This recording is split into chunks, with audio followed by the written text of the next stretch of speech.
Quelles sont les mesures qu'il faut prendre pour produire une ensemble dames ou robes? Donc, ce que nous allons voir dans cette vidéo, quelles sont les mesures qu'il faut prendre, comment il faut les prendre. Donc, pour produire une ensemble dames tout court, abonnez-vous et pour plus d'informations en couture ou bien plus de connaissances en couture.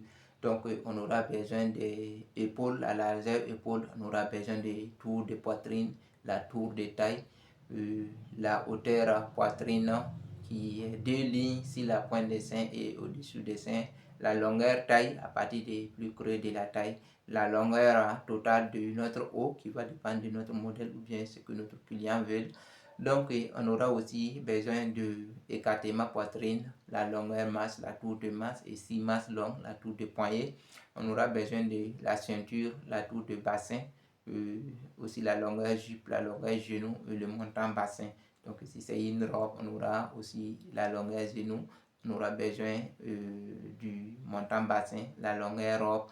Donc ce sont ces mesures dont nous pouvons produire une ensemble dames ou robe. Donc pour la robe, on va voir qu'il y a beaucoup de mesures de haut qui va compléter pour la robe.